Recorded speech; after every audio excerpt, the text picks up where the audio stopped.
Bom, então vamos lá.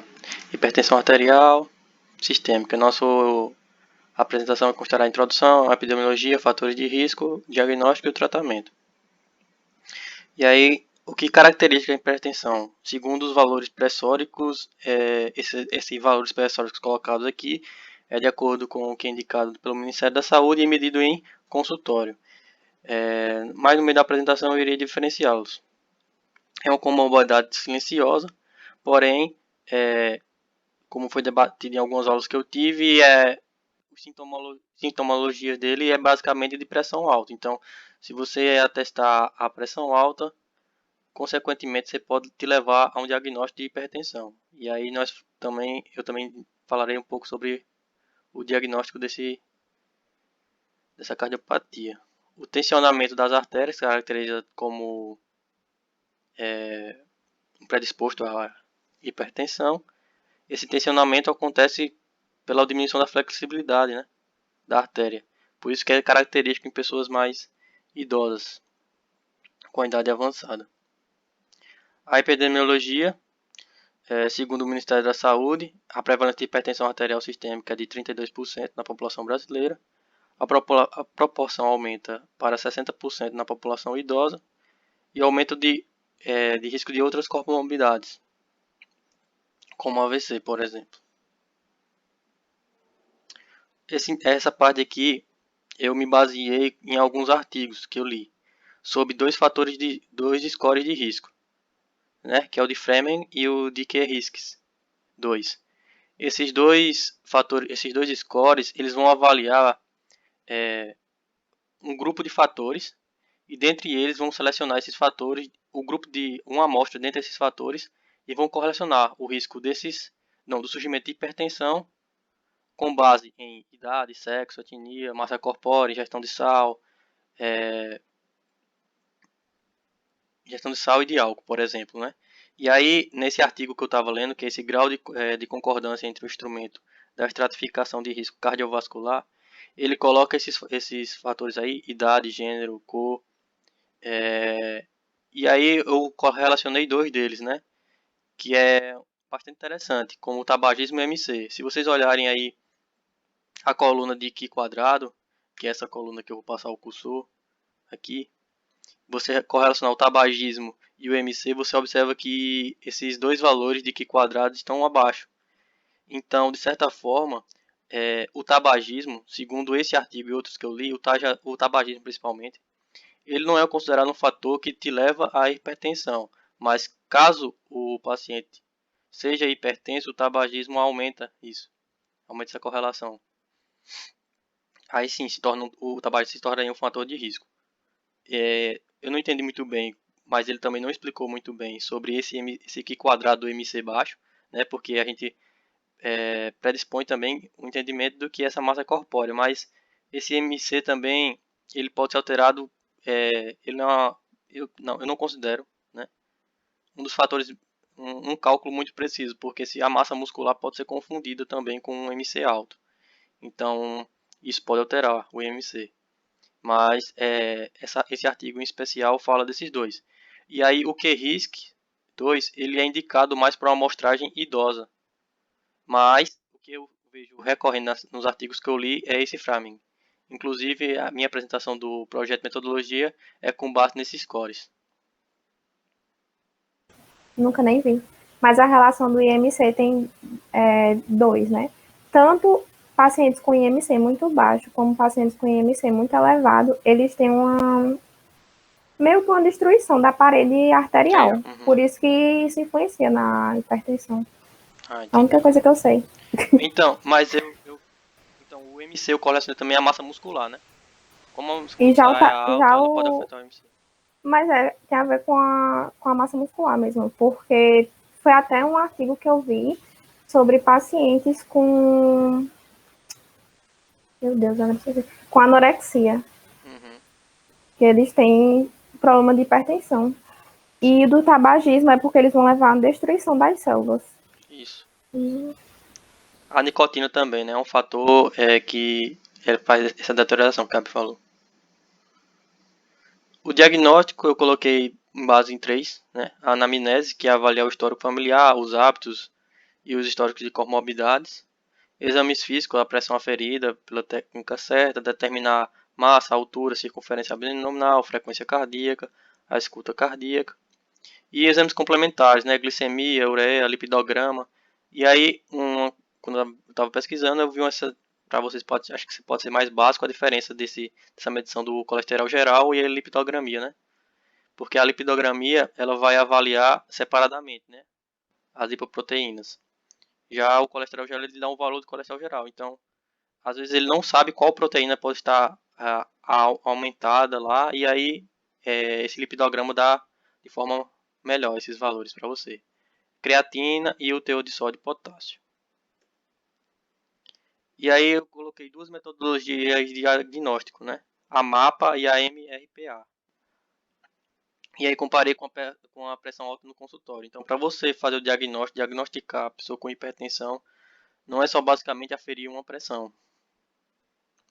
Então, realizar essa pressão que eu falei no início da apresentação, de acordo com os valores designados pelo Ministério da Saúde, com a pressão sistólica de 140 e a diastólica 90 milímetros de mercúrio. E essa medição, monitorização, quer dizer, residencial MRPA, é a média de várias aferições de PA maiores ou iguais a 135 por 85 milímetros de mercúrio, feitas corretamente por um aparelho devidamente calibrado. Então, essa é feita pelo próprio enfermeiro, próprio médico, essa medição. Já difere da monitorização ambulatória, a MAPA, né, que é feito com esse aparelho que eu coloquei no slide. Aferição da PA no período de 24 horas com os valores maiores ou iguais a 130 por 80. E PA Tem uma, com valores maiores ou iguais a 120, 130. Pode falar. tem uma observação na PA de consultório que você tem que aferir nos dois braços e a que der maior é a que você considera. Aí, cada consulta você vai aferir nos dois braços e o ideal é que você afira 2 vezes na mesma consulta. Isso. E seja ainda mais de 2 vezes em 2 consultas diferentes. Deu para entender? Uhum. Ele falou, eu já vi também que ele inclina, dependendo do paciente, vai inclinar o paciente e medir a pressão em outro ponto, né? Sim, inclusive a melhor é que seja em decúbito, né? Uhum. Não entendo o que eu dizer. E em casa o paciente também vai fazer isso. Ele vai aferir em decúbito e depois ele vai aferir em ortostase. Isso. Perfeito. Aí esse aparelho faz essa monitorização ambulatória do mapa, como eu tinha dito. Então eu coloquei aqui uns valores de referência, justamente porque o slide eu uso para também estudar. Então esses valores de referência aqui é justamente só para representatividade. E aí a classificação da hipertensão, né? Não, volta aí o outro, a gente não viu não, aquelas referências na aula. Viu não? Mapa Não. consultório 140 por 90, como eu já tinha dito. O mapa sono, né? Os valores que são monitorados pelo o aparelho que eu falei para vocês, 120 por 70, né? O mapa 24 horas, que é isso aqui eu não coloquei diretamente, mas não sei se ficou claro, mas é a média, né? Vai fazer a média desses valores e tem que dar próximo a isso ou isso. E o RPA também é uma média, né? Um valor médio. Certo? Todos esses valores aqui são médios. E eu coloquei 24 horas foi porque foi o que eu achei como referência, né? Mas eu já vi meu professor mesmo, que ele trabalha em BS praticamente todo o tempo, e ele disse que bota alguns dias para fazer essa medição. Para ele ver, exatamente. Porque às vezes você passa por, sei lá, sua segunda-feira é diferente da sua terça-feira, enfim, em relação ao estresse, então tudo isso influencia. Mas os valores eu só achei referência para isso aí. Aí eu só tinha colocado nada disso aí. E aí os tipos de hipertensão, né? Tem a hipertensão, tem a pré-hipertensão, a mascarada, a descompensada e a do jaleco branco. Eu vou explicar mais essas daqui. A hipertensão pode ser diagnosticada pelo consultório, o MPA e o MAPA, como eu falei para vocês. A descompensada realiza também um tratamento e a PA permanece. Ele faz o tratamento da hipertensão e ainda por algum motivo a pressão alta permanece. PA permanece alta. HS mascarada, medidas em consultório menor do que 120 por 80 e medidas normais fora do consultório. Pré-hipertensão são esses valores que eu coloquei aí de pressão sistólica e pressão diastólica. E a do jaleco branco, os valores da pressão arterial em consultório e normais fora do consultório, né? Eu tinha anotado aqui, eu vou até ler. Ele difere do efeito do jaleco branco, né? O efeito do jaleco branco é a dispersão da pressão arterial dentro e fora do consultório de 20 miligramas de mercúrio da pressão arterial sistólica e ou 10 miligramas de mercúrio da pressão arterial diastólica. Ele não vai mudar o diagnóstico, obviamente, mas é interessante só essa diferença de definição entre o efeito do jaleco branco e a hipertensão do jaleco A branco. mascarada não é assim, não? Tipo, tá normal no consultório, mas em casa ela vai estar alterada, não? Que aí tá, medidas em consultório, menor que 120/80. Aí medidas normais fora do consultório. Pera, Não entendi mais nada. valor de PA no consultório e normais fora do consultório. Eu acho que essa seria do jaleco branco, não?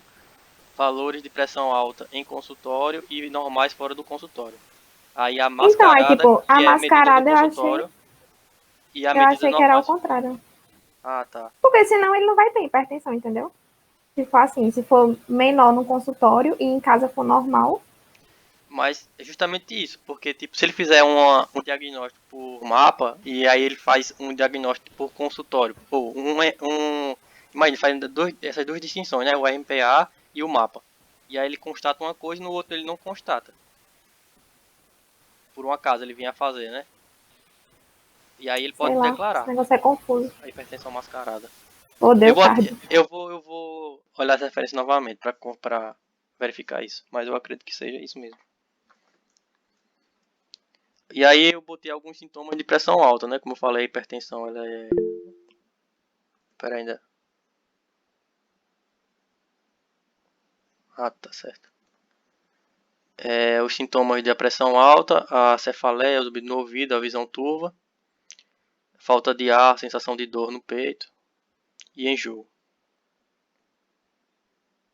É isso mesmo, vai ser anormal fora do consultório.